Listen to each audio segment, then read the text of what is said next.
Prazer de convidar Léo Sampaio, professora doutora no Instituto de Ciências Matemáticas e de Computação da USP. Léo é especialista em visão computacional, com ênfase em aprendizado de representações, transformers e generalização de domínio. Sua pesquisa atual investiga métodos de few-shot learning e IA explicável para a identificação de materiais de abuso infantil, como parte do projeto Araceli, Inteligência Artificial na Luta contra o Abuso Sexual Infantil, em colaboração com Unicamp e o FMG. É também co-orientadora de projetos em aprendizado por poucos exemplos, recuperação de imagens e monitoramento de publicidade infantil em vídeos. Uma salva de palmas para Léo Sampaio.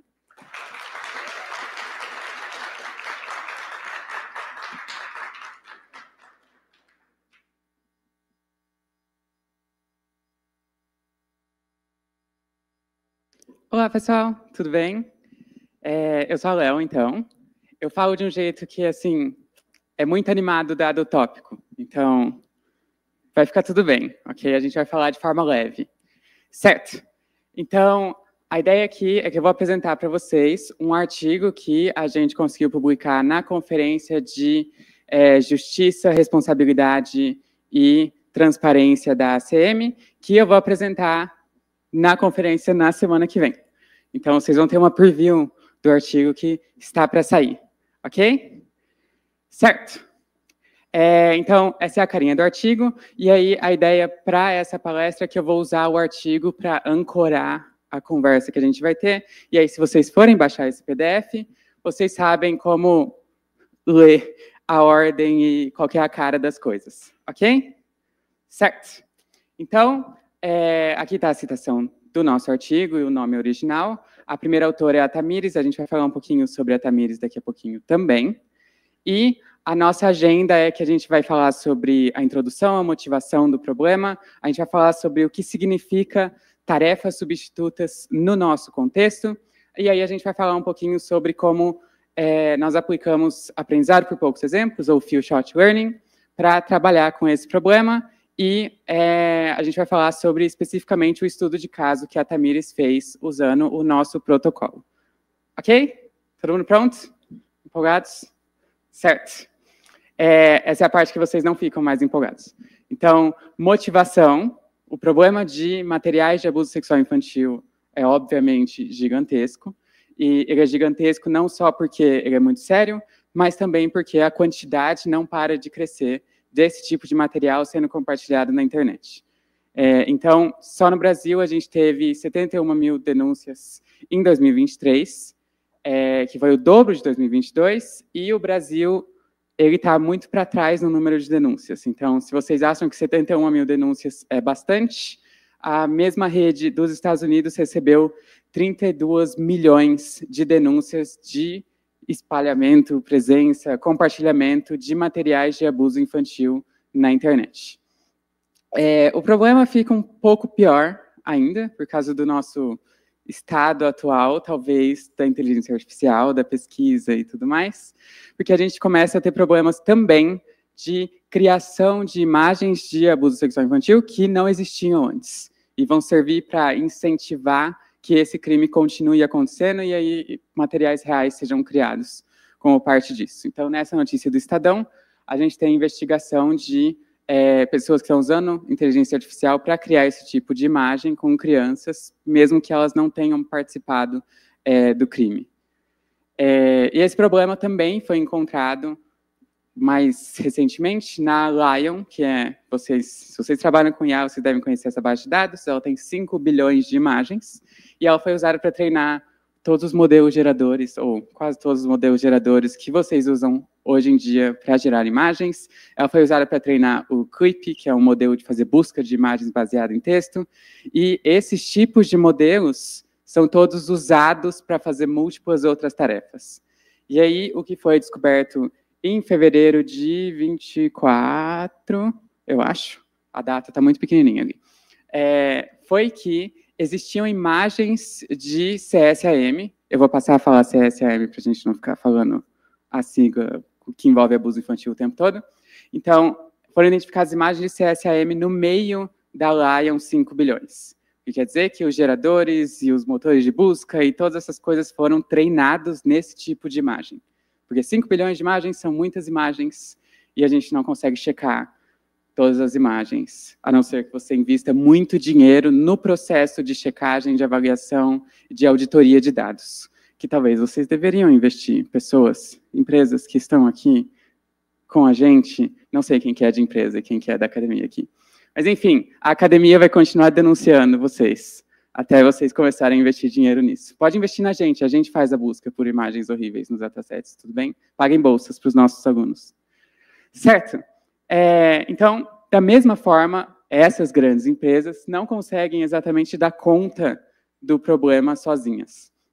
No sentido que a quantidade de materiais que aparecem, ela aparece o tempo todo, e aqui a gente tem 2 exemplos do Blue Sky não consegue moderar o conteúdo, porque a empresa é muito pequena e eles não têm o dinheiro para investir nesse tipo de moderação, e a Apple, que definitivamente tem o dinheiro para investir nesse tipo de moderação, também não consegue, ou não tenta exatamente moderar esse tipo de conteúdo por medo de que as pessoas vão dizer que a Apple não é o melhor lugar para esconder os seus dados, porque privacidade acima de tudo, e etc, etc, etc. Então, eles não checam fotos que sobem para o iCloud para ver se contém imagens de abuso infantil que já são conhecidas, que é uma checagem rápida e que não vai destruir a privacidade de vocês. Ok? É só um hash. Vai fazer um hash da imagem e ver se alguma polícia de algum país já viu essa imagem antes e ela já foi considerada uma imagem que não deve ser compartilhada e não deve estar em nenhum serviço de nuvem. A Apple é a única das Big Techs que não faz esse tipo de checagem. Certo?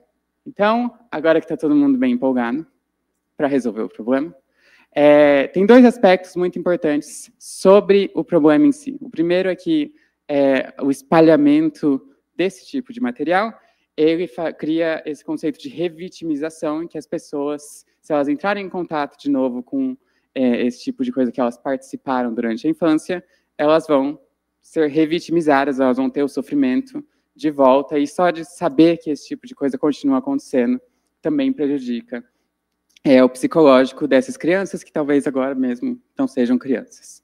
E o nosso outro problema é o psicológico dos agentes da lei que estão checando essas imagens todos os dias.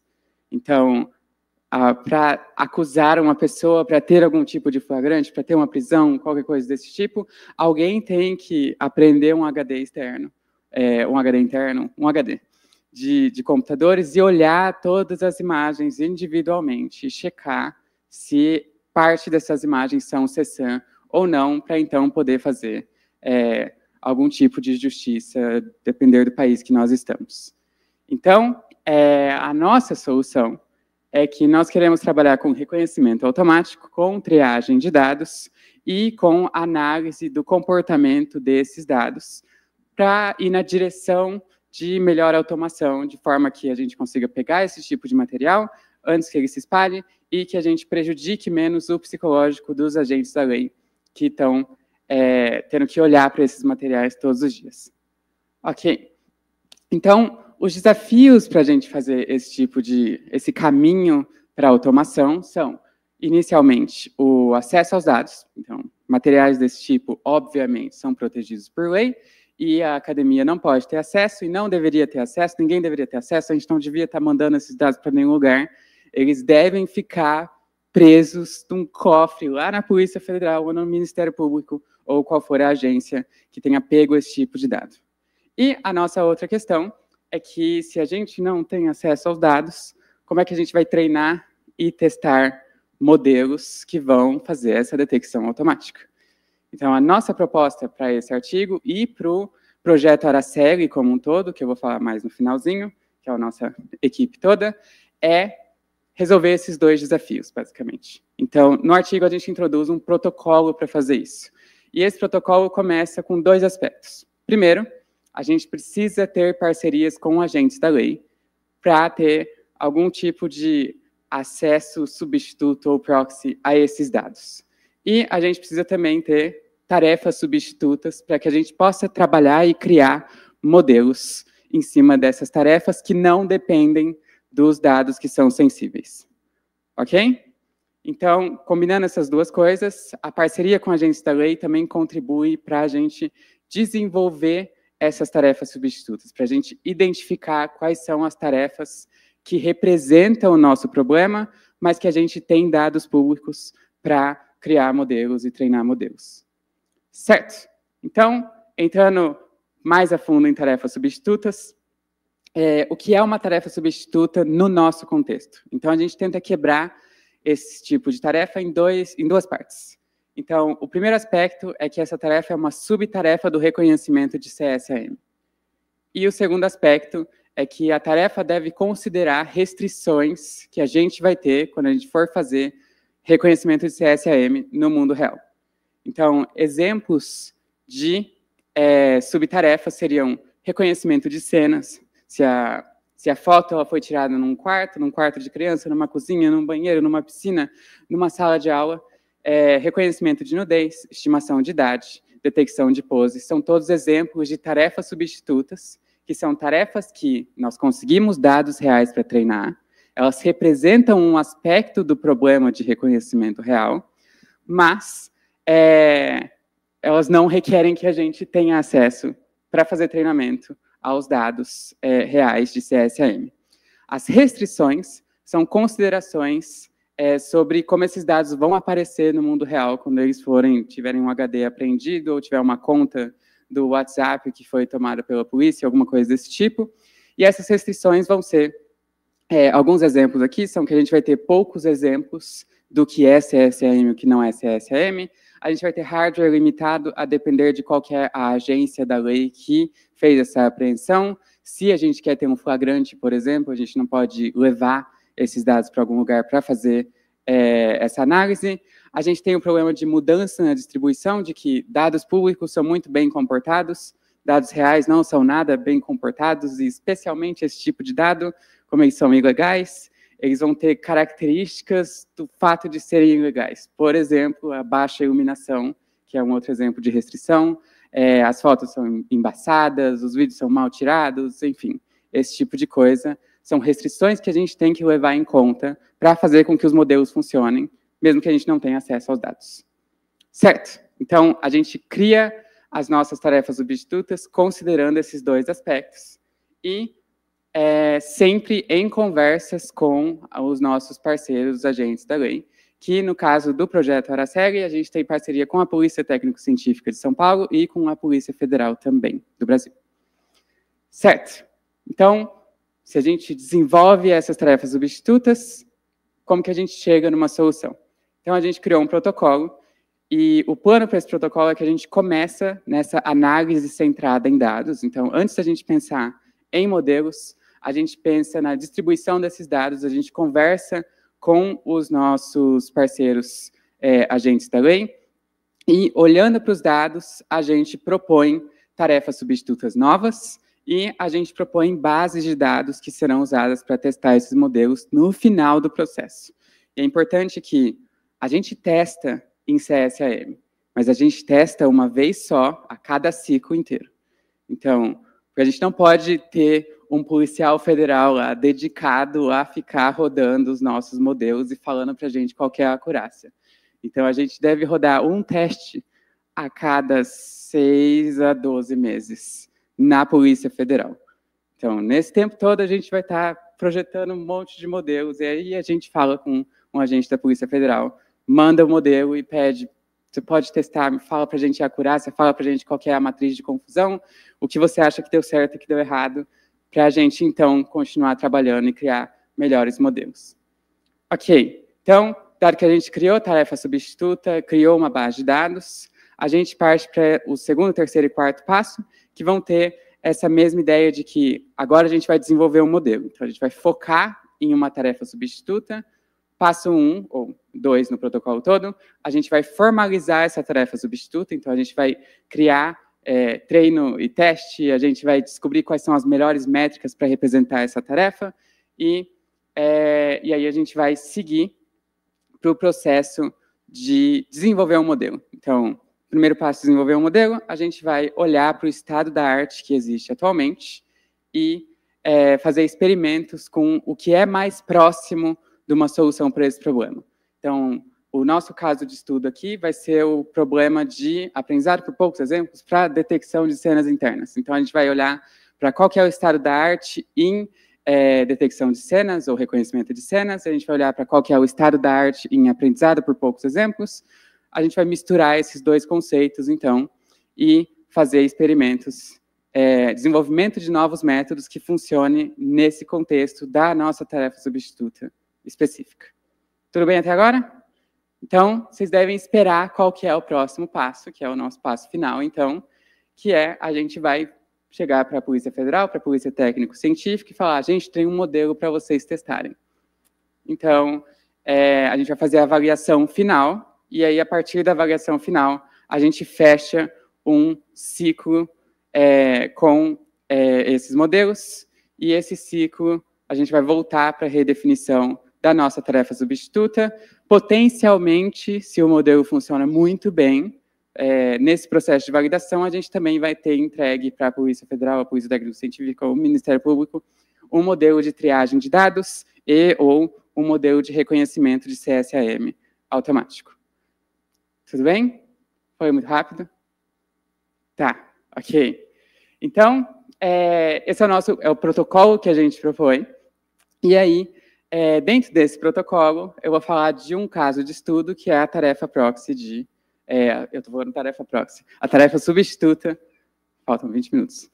A tarefa substituta de fazer reconhecimento de cenas usando poucos dados. Então, o primeiro passo aqui é explicar para vocês o que significa para a gente poucos dados. Então, entrando um pouco mais no nosso estudo de caso, a gente tem, então, a nossa parceria. Para esse estudo, a gente trabalhou com a Polícia Federal do Brasil, e a ideia aqui é a gente fazer essa formalização da tarefa substituta, testes com o estado da arte, descobrir qual que é a melhor forma de misturar os estados da arte e desenvolver novos modelos que funcionem para a nossa tarefa substituta. No final, a gente faz o teste com os dados de CSAM. Então, a tarefa, como eu comentei com vocês, é a tarefa de reconhecimento de cenas usando aprendizado com poucos exemplos, ou Few Shot Learning. E quem trabalhou com isso tem muito a ver com a forma que o grupo de pesquisa funciona. Então, esse é o grupo Araceli, que é composto de pessoas da USP, da Unicamp, da UFMG e da Universidade de Sheffield também.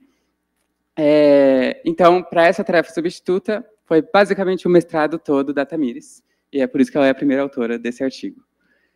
Então, vou colocar a Tamires e a nossa tarefa substituta ali em cima, e a gente vai falar um pouco sobre o que significa fazer aprendizado por poucos exemplos, por que a gente escolheu aprendizado por poucos exemplos, e por que funciona para minimizar o contato entre dados e modelos nesse contexto, que é o nosso plano. A gente quer que os dados de CSAM influenciem o mínimo possível o resultado final do nosso modelo, porque a gente quer que esse modelo seja compartilhável.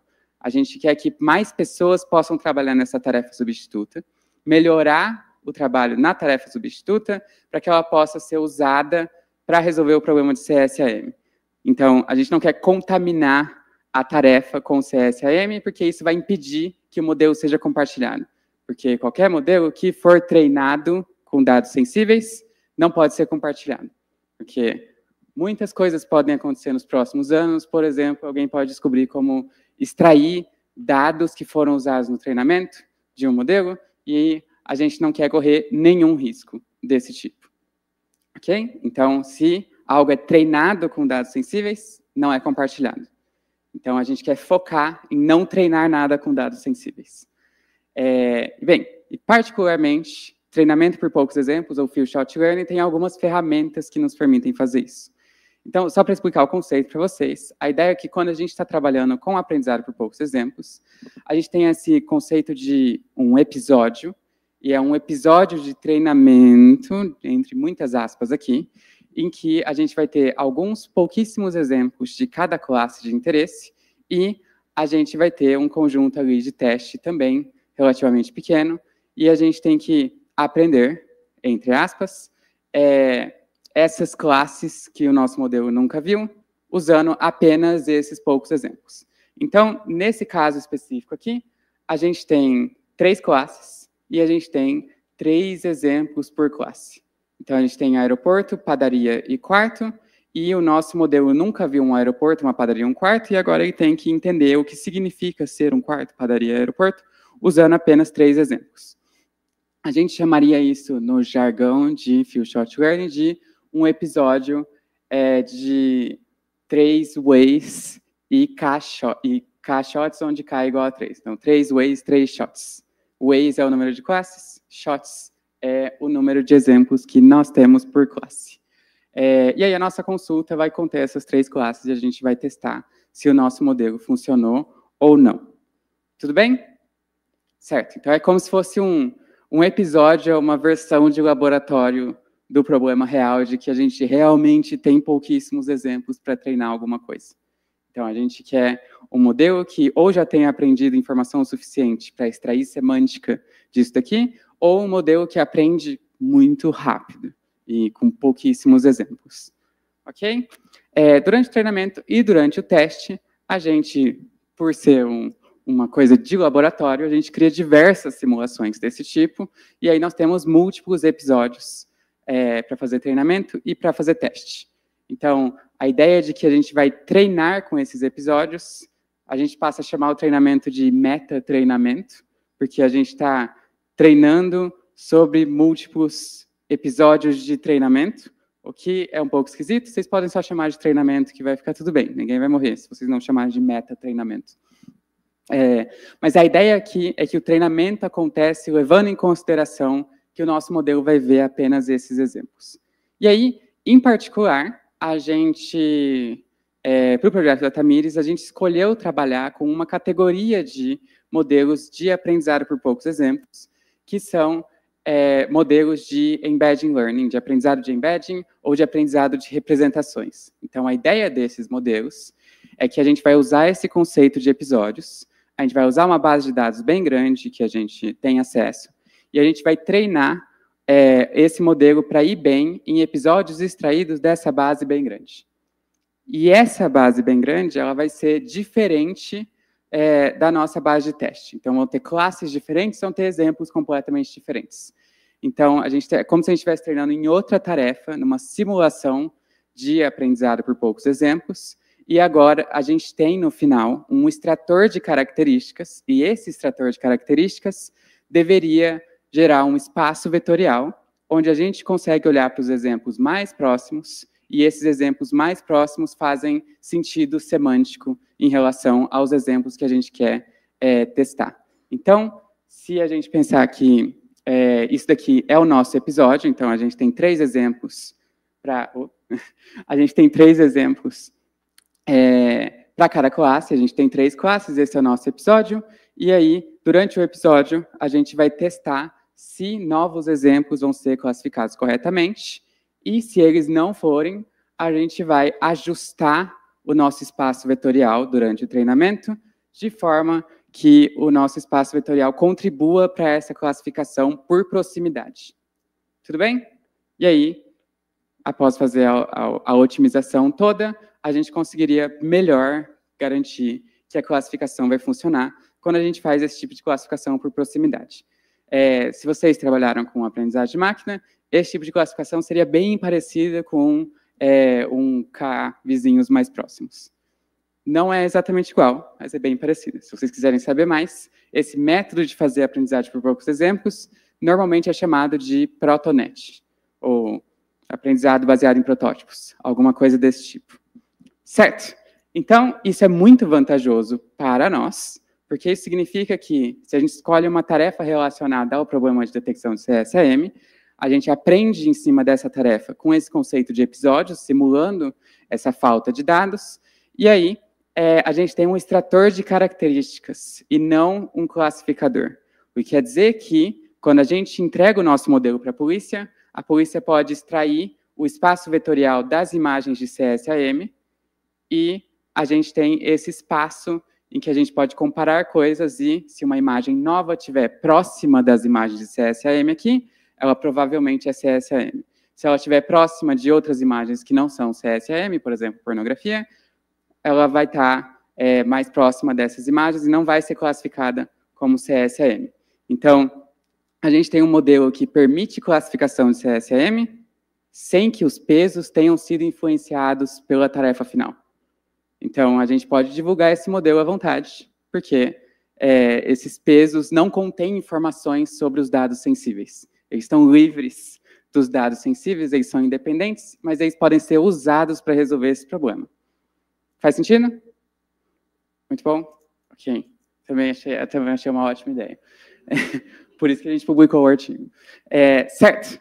Então, para o caso específico do que a Tamires fez, eu vou explicar o mestrado inteiro da Tamires. A versão que está no artigo, porque é um estudo de caso do protocolo, é bem mais curta. Então, se vocês quiserem todos esses detalhes, acessem a dissertação da Tamires, que está no site da Unicamp, em algum lugar. Então, pergunta de pesquisa 1 da dissertação da Tamires é se transformers são melhores que CNNs para feelshot. Pergunta 2 vai ser se transformers são bons para adaptar ou extrair features. E pergunta 3 é qual que é o melhor método de agregação. Então, vocês conseguem ver aqui que a ideia é aplicar todas essas perguntas de pesquisa para tarefa de aprendizado em cenas internas, então, para reconhecimento de cenas internas. Então, a gente está naquela fase de que a gente formaliza o problema, a gente testa qual que é o estado da arte para esse problema, e nessa fase toda a gente chegou na pergunta, na época que a Tamires fez o trabalho dela, de que será que transformers são a resposta para resolver o problema de aprendizado por poucos exemplos? Será que CNNs ainda funcionam? Será que a agregação que é usada atualmente, então, quando a gente faz esse espaço vetorial, a gente precisa fazer um tipo de agregação? Será que a agregação é a melhor forma possível que estão fazendo agora? E essas são as 3 perguntas que ela fez para desenvolver um modelo de aprendizado por poucos exemplos para reconhecimento de cenas. Tudo bem? Cada uma dessas perguntas, então, corresponde a uma parte, a uma escolha na arquitetura que a Tamires usou para fazer o modelo dela. Então, primeira pergunta vai ser se transformers ou CNNs funcionam melhor. Ah, CNN não apareceu a tempo ali, mas vocês devem esperar essa resposta, de que quando a gente compara modelos de aprendizado por poucos exemplos entre transformers e entre CNNs, os transformers se saem muito melhor. Então, a gente tem o tracinho aqui, e nessa parte da tabela nós temos os modelos baseados em transformers, e todos eles são melhores que os modelos baseados em CNN. Mesmo quando a gente está usando a mesma forma de treinamento, então a gente tem uma Protonet aqui, a gente tem uma Protonet aqui, que é o que eu acabei de explicar para vocês, de como funciona, e a gente tem uma diferença aqui de 43% para 52% de acurácia. Eu não vou comparar com o 71%, porque isso é um caso especial, que a gente também identificou que é muito melhor pré-treinar o nosso modelo usando bases de dados maiores. Então, essa é uma crítica que eu tenho a toda a área de aprendizado por poucos exemplos, de que, academicamente, essa área está um pouco acostumada a trabalhar dentro de um contexto de laboratório, e muitas pessoas, e artigos são publicados esse ano, inclusive, usam para pré-treinamento a base de dados mini-ImageNet, ou parecidas, que são versões propositalmente muito menores da base de dados, mesmo que esse treinamento seja o pré-treinamento. O treinamento que você faz com uma base de dados grande, que vai te ajudar a ter características mais semânticas no seu espaço vetorial. Então, esse é um comportamento muito esquisito, que fazia sentido há 10 anos atrás, e ainda se mantém. Então, provavelmente, todo mundo devia mover para, pelo menos, usar a ImageNet como base de treinamento para começar os pesos dos modelos que vão ser usados aqui. Então, vocês vão notar que a diferença é gigantesca. A mini ImageNet é a ImageNet, só que todas as imagens são 64 por 64. Então, o tamanho das imagens é muito menor. Então, isso atrapalha bastante no treinamento. Certo? Então, o que funcionou melhor foram transformers.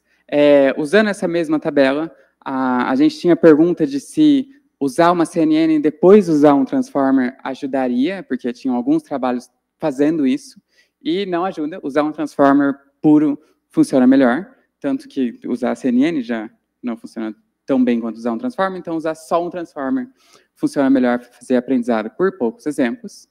E, para a terceira pergunta de pesquisa, isso surgiu de observar que todo modelo que fazia esse aprendizado do espaço vetorial, ele usava a média dos vetores de uma classe para representar aquela classe no espaço vetorial. E aí a gente pensou, será que não tem uma forma melhor de agregar esses vetores? Se a gente tiver mais de 5, se a gente tiver 10, se a gente tiver 20 vetores, não tem uma forma melhor de agregar esses vetores?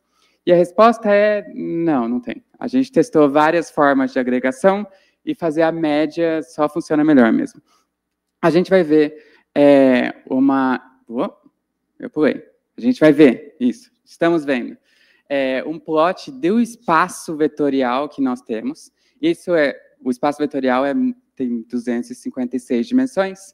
Isso é uma TSNE do espaço vetorial e, portanto, é uma projeção 2D do espaço original para a gente conseguir enxergar como as coisas estão distribuídas mais ou menos. Se vocês usam TSNEs no trabalho de vocês, tomem cuidado nesse momento de dizer que isso é o espaço vetorial.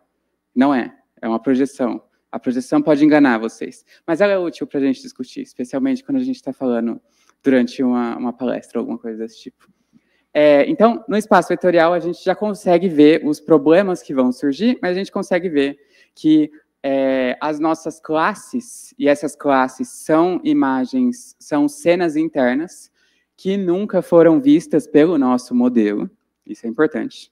Então, o nosso modelo nunca viu uma foto de bedroom, de banheiro de quarto de criança, de sala de aula e todas as outras.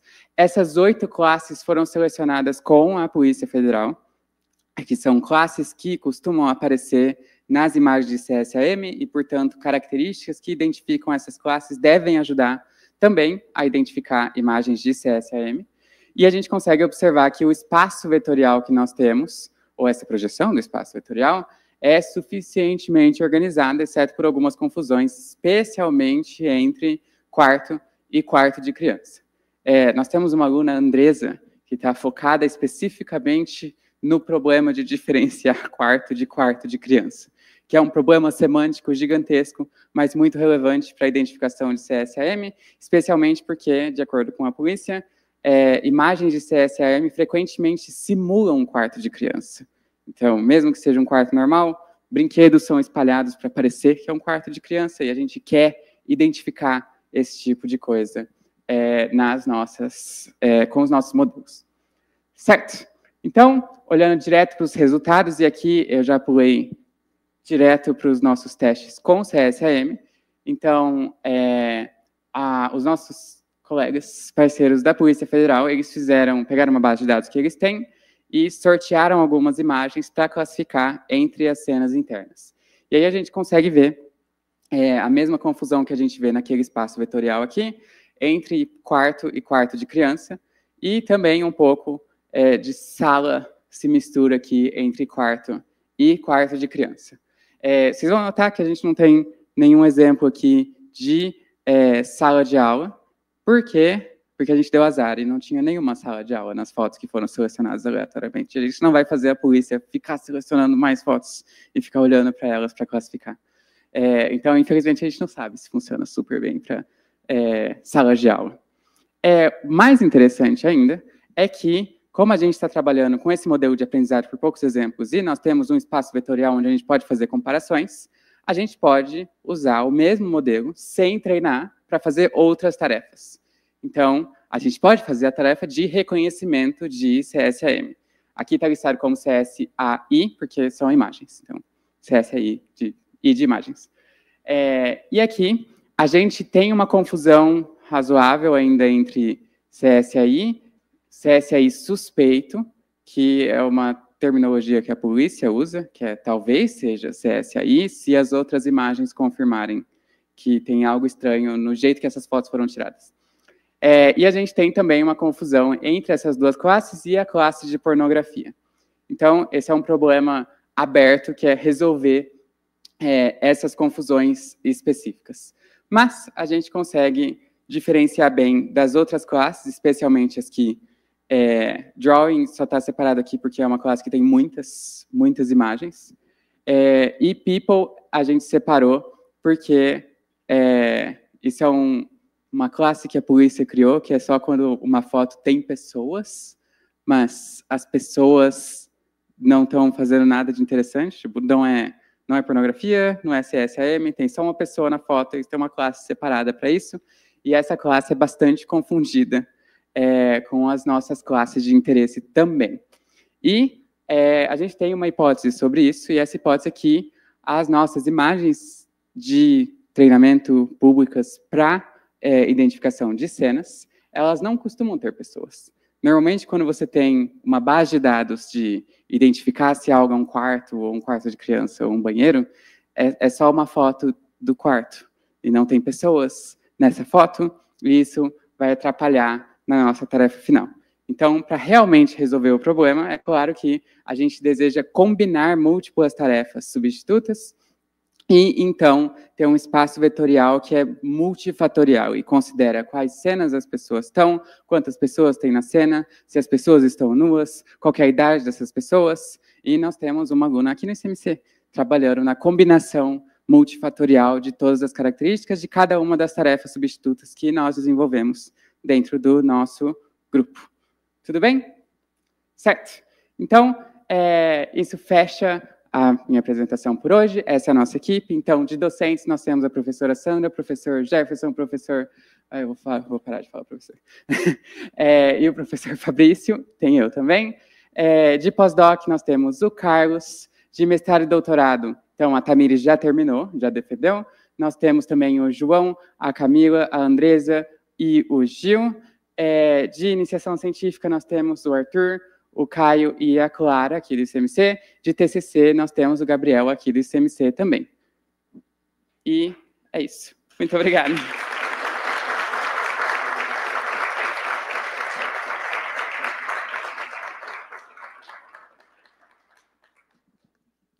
Perguntas? Dúvidas? Intrigas? Polêmicas?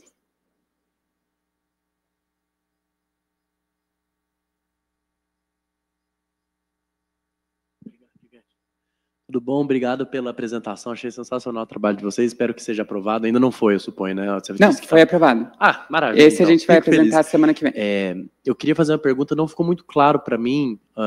Bem no começo você disse que era um perigo muito grande você ter o modelo e os pesos dele treinados em imagens, né? Not safe for work, tudo.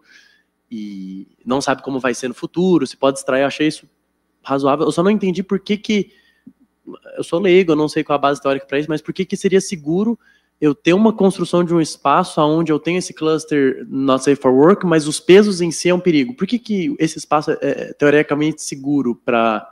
Por que no futuro não poderia alguém abusar disso e usar aquele pedaço de espaço para gerar imagem ou extrair informação? Não é um perigo também? O espaço definitivamente é um perigo. Mas a questão é que o espaço não sai de dentro da agência da lei que está usando o modelo. Ah, tá. Vai ficar com eles ali. Então eles vão receber o nosso modelo. E aí a ideia de que o modelo pode ser compartilhado quer dizer que, academicamente, as pessoas podem melhorar o modelo. A gente pode publicar, pode ser código aberto e tudo mais.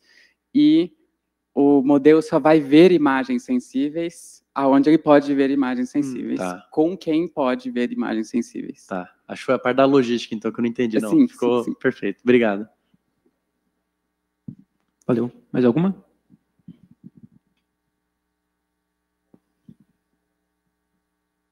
Boa tarde, me chamo Rodrigo e gostaria de saber quais que são as expectativas futuras para o projeto Aracev.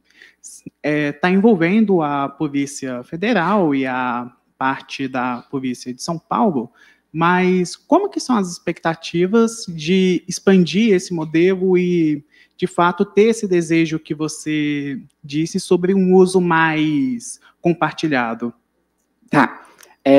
Especificamente falando, os nossos planos de expansão são que a gente vai... o projeto em si ele acaba em dezembro, então a gente vai expandir pedindo um projeto temático para a FAPESP, e aí nós estamos entrando em contato com mais pessoas, então pessoas de fora do país também, que possam integrar a equipe e a gente ter uma equipe mais multidisciplinar, que a gente quer. A gente gostaria de incluir pessoas do direito, mais pessoas que trabalham com ética para nos informar sobre como fazer isso melhor. E aí tende a crescer o projeto, que é um projeto temático, aí já seria de 5 anos, e a gente teria mais tempo, mais publicações que estão saindo por aí. Então, a gente tende a crescer. Existem outros grupos que fazem coisas parecidas com o que a gente faz, e a gente está tentando entrar em contato com eles. Tem um grupo na Austrália, tem um grupo na Polônia, e tem um grupo na Espanha também. Então, seria ideal a gente trabalhar em modelos parecidos, sem ter que fazer esse compartilhamento de dados entre nós, porque cada um tem a sua parceria com agentes da lei diferentes.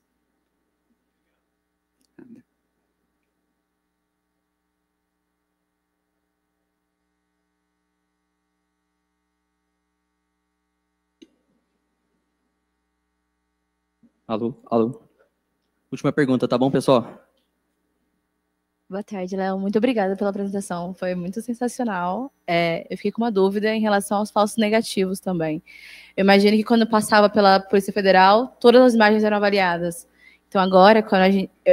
não sei se está correto também assumir isso. Mas agora a gente tendo os falsos negativos, ali quando deu 78%, o que vai acontecer? A gente vai ter um threshold para conseguir ter um pouco mais de acurácia e conseguir os casos que não foram classificados ainda assim terem algum olhar humano para avaliar isso? A ideia é, o que a gente tem agora não é útil ainda, certo? Então, a gente precisa ter muito menos falsos negativos. E aí, o plano seria que, quando a gente tiver uma acurácia maior, quando a gente tiver mais, ou se a gente conseguir alterar os limiares de classificação para aumentar o nosso recall, eu não lembro como fala recall em português, mas revocação. Tá, tem uma palavra em português, ela não significa nada. Mas, certo, mas para melhorar essa questão específica, a ideia é que, inicialmente, esse é um modelo de triagem, né?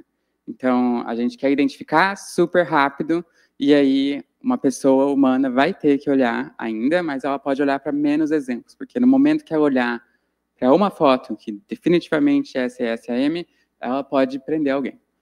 Então, isso já seria o suficiente.